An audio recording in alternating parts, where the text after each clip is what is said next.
ಮಾತು ಮನೆ ಕೆಡಿಸಿತು, ತೂತು ಒಲೆ ಕೆಡಿಸಿತು ಎಂಬುದು ಕನ್ನಡದ ಅತ್ಯಂತ ಜನಪ್ರಿಯ ಹಾಗೂ ಅರ್ಥಗರ್ಭಿತ ಗಾದೆಗಳಲ್ಲಿ ಒಂದು. ಈ ಗಾದೆಯು ಮಾತಿನ ಮಹತ್ವ ಮತ್ತು ಅದರ ದುಷ್ಪರಿಣಾಮಗಳ ಬಗ್ಗೆ ಎಚ್ಚರಿಸುತ್ತದೆ. ಇದರ ಭಾವಾರ್ಥ: 1. ಮಾತು ಮನೆ ಕೆಡಿಸಿತು. ಮನುಷ್ಯನ ವ್ಯಕ್ತಿತ್ವದ ಕನ್ನಡಿಯೇ ಮಾತು. ಮಾತು ಒಳ್ಳೆಯದಾಗಿದ್ದರೆ ಸಂಬಂಧಗಳು ಗಟ್ಟಿಯಾಗುತ್ತವೆ.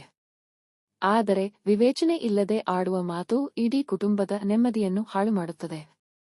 ಕುಟುಂಬದಲ್ಲಿ ಒಬ್ಬರು ಆಡುವ ಸುಳ್ಳು, ಚಾಡಿ ಅಥವಾ ಕಪೋರವಾದ ಮಾತುಗಳು ಸದಸ್ಯರ ನಡುವೆ ಭಿನ್ನಾಭಿಪ್ರಾಯ ಮೂಡಿಸಿ ಸುಂದರವಾದ ಮನೆಯನ್ನು ಒಡೆದು ಹಾಕಬಲ್ಲವು. ಒಮ್ಮೆ ಆಡಿದ ಮಾತು ಮರಳಿ ಬಾರದು.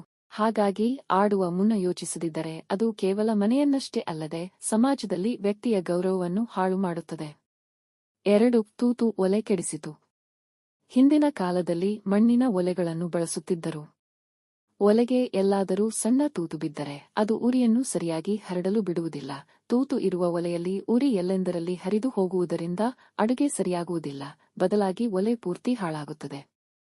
ಹಾಗೆಯೇ ಅಸಮರ್ಪಕವಾದ ಒಲೆ ಹೇಗೆ ಅಡುಗೆಯನ್ನು ಹಾಳು ಮಾಡುತ್ತದೆಯೋ ಹಾಗೆಯೇ ಅಸಮರ್ಪಕವಾದ ಮಾತು ಜೀವನವನ್ನೇ ಹಾಳುಮಾಡುತ್ತದೆ. ನಾಲಿಗೆಯ ಮೇಲಿನ ನಿಯಂತ್ರಣ ತಪ್ಪಿದರೆ ಅದು ಸುಖಿ ಸಂಸಾರವನ್ನು ದುಃಖದ ಗೂಡನ್ನಾಗಿ ಮಾಡುತ್ತದೆ. ನಾವು ಎಲ್ಲಿ, ಯಾವಾಗ, ಯಾರ ಮುಂದೆ ಏನು ಮಾತನಾಡಬೇಕು ಎಂಬ ಅರಿವು ನಮಗಿರಬೇಕು. ಕಟುವಾದ ಮಾತುಗಳು ಆಯುಧಕ್ಕಿಂತ ಹೆಚ್ಚು ನೋವುಂಟು ಮಾಡುತ್ತವೆ.